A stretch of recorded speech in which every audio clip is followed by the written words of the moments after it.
Para empezar, ¿te parece eso hacer una especie de síntesis desde el año pasado a esta fecha, hasta hoy? ¿Qué fue pasando? ¿Qué pasó? ¿Qué hizo la Asamblea también desde que se enteraron de la contaminación de Barrick? En realidad la historia de nuestra Asamblea nace a fines de febrero del año pasado, cuando nos aparece una empresa queriendo hacer una licencia social encubierta en la zona protegida de la Ciénaga, que está reconocida como Santuario de las Aves. Ahí aparece la empresa Latin Uranium pretendiendo iniciar una explotación de uranio. Ahí nace la Asamblea Hachal No Se Toca y con eso sale a resistirse, se logra parar eso, porque se lo paró. El gobierno de la provincia, el gobierno municipal no tenía ni idea de esto, el gobierno de la provincia no en ningún momento dio una explicación coherente de cómo había ingresado esa empresa acá, y ahí nace la Asamblea nuestra, que empieza a resistir contra la explotación de uranio a fines de febrero del año pasado. Y en el interín de la lucha, cuando estábamos resucitando ordenanzas y resucitando leyes que había de los años 90, que habían sobrevivido a los digestos y que se habían salvado, así entre comillas, para evitar lo que nosotros pensábamos que ya era prácticamente ponerle la lápida al pueblo, porque ya veníamos con la lucha, pero como fueguitos separados. Como ciudadanos había algunos que nos opusimos siempre a la megaminería y éramos 4, 10 o 20. Con el tema del uranio, el pueblo salió a decir que no lo quería. Y en el interín de esa lucha, el domingo 13 de septiembre, comienza a circular en horas de la tarde un WhatsApp. Es lo que son las casualidades de la vida. De la presencia de la empresa uranífera en la Ciénaga nos enteramos por mensaje de texto. Y del derrame nos enteramos por un WhatsApp.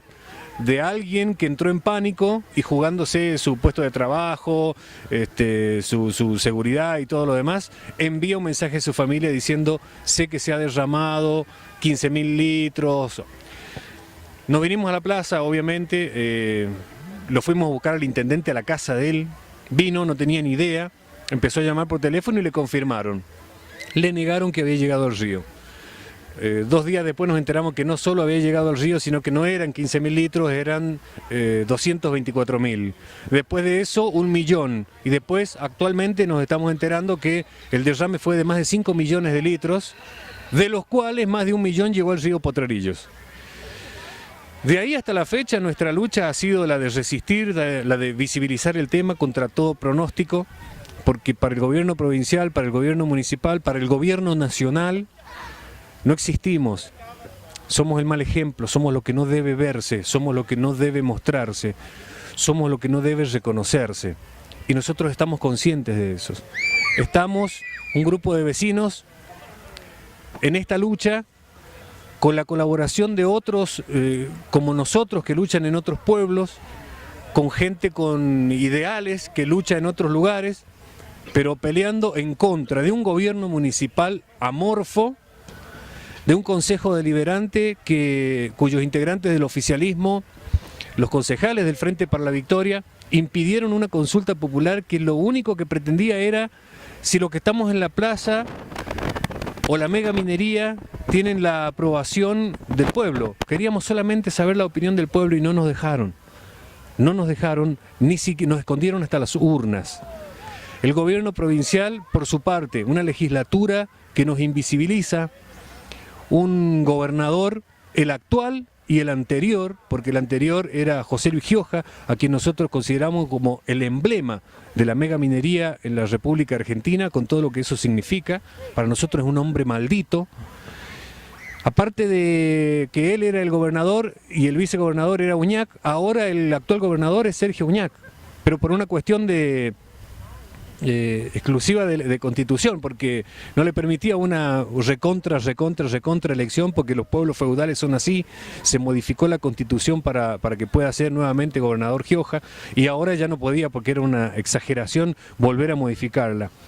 Entonces son los dos responsables del Ejecutivo, tanto el actual como el anterior, y del gobierno anterior, tanto Cristina como el gobierno actual, Macri, para nosotros son exactamente lo mismo.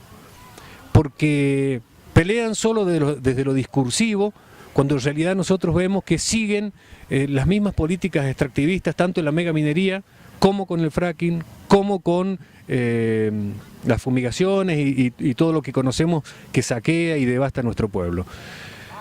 Desde lo judicial, toda una maraña. No nos olvidemos que el Código Minero de la República Argentina le prohíbe al Estado argentino explotar sus propios recursos mineros, y con eso estamos hablando de qué se trata, cómo hicieron las leyes a medida. De las leyes provinciales, con decirles solamente que la empresa tiene la facultad de poder modificar su declaración de impacto ambiental año tras año, o sea, de acuerdo a las necesidades que le vayan surgiendo, con eso es suficiente decirle, no hace falta decirles más. La justicia se mueve lo que hay en las leyes. Las leyes fueron hechas en los años 90. Los que las ejecutan son exactamente socios. No nos olvidemos que hace algunos años los gobernadores mineros, como se los conocía, fueron con el secretario de Minería de la Nación y con la propia expresidenta, no fueron a visitar al presidente de Canadá, fueron a visitarlo a Peter Monk en Canadá, que es el CEO de Barrick, y fueron a rendir pleitesía.